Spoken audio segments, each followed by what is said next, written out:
My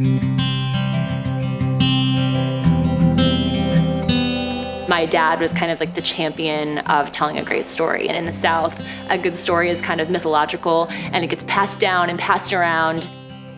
Very quickly, I really started paying attention to like, what are the stories that people pay attention to?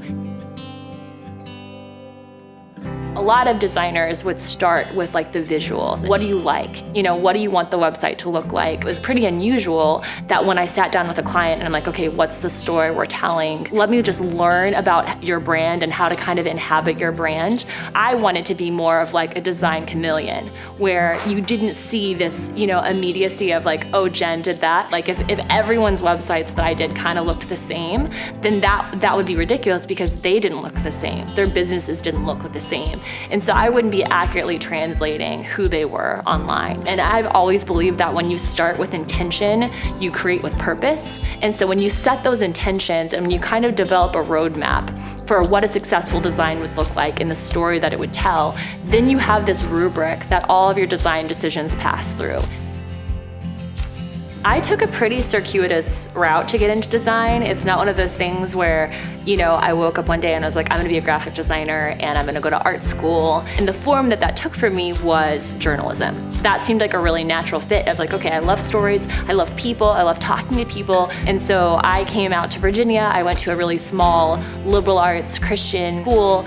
I kind of fell into design there really randomly when I was the editor of like the school paper and the school magazine. And I think I knew that people pay attention to good stories told well and told beautifully. A friend of mine who happened to be a photographer was like, hey Jen, I need some design help. I need like a brand and a website. Can you just design me a logo? Sure, I can help you with that.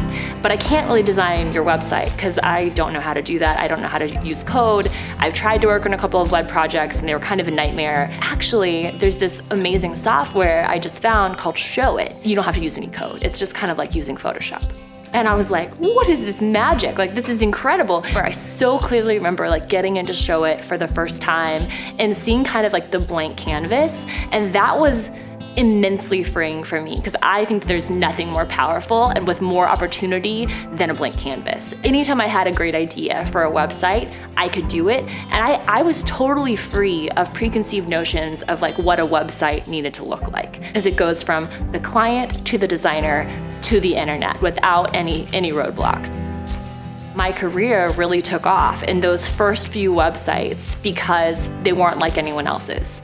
And that's what photographers knew at the time that a lot of other creatives and kind of industries hadn't caught on to, is that they needed to be able to stand out.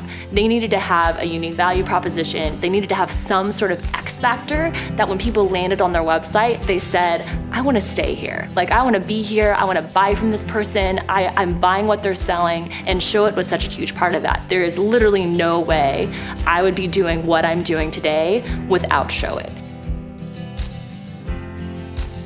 My career hadn't really taken off, and it didn't take off until the same time as I had our first kiddo. In retrospect, that's so interesting to me because it wasn't like, oh, I need to give up this huge career that I've built.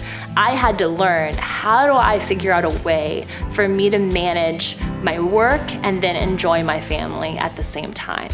And I believe that like my calling in life is to do what I can do with the talents God's given me, but then also be a good steward of my family and my kiddos, which are like my greatest joy. And so the fact that I get to do what I love alongside embodying kind of the life that I want to live of being a really present mom for my kids is a huge gift that I don't take for granted.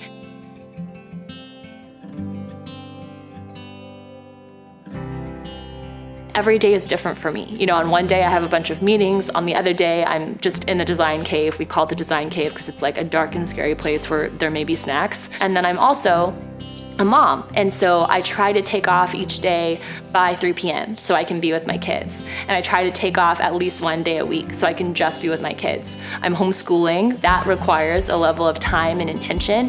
And you know, it's so interesting because in this season of my life, I'm learning that balance of how do I kind of architect a life that works for me.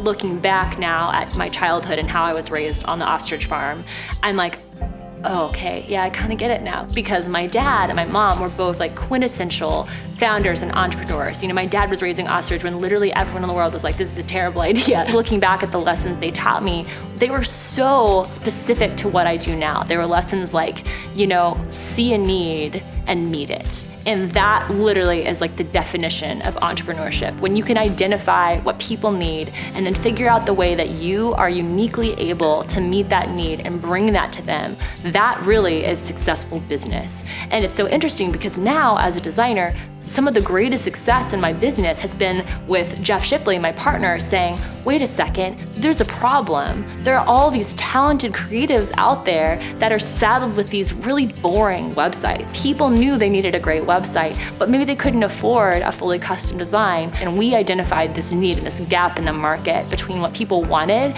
and what they were able to get.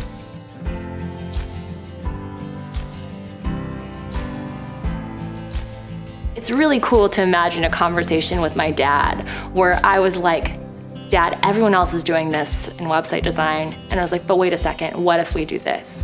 Because I saw a need and I met it just like you taught me.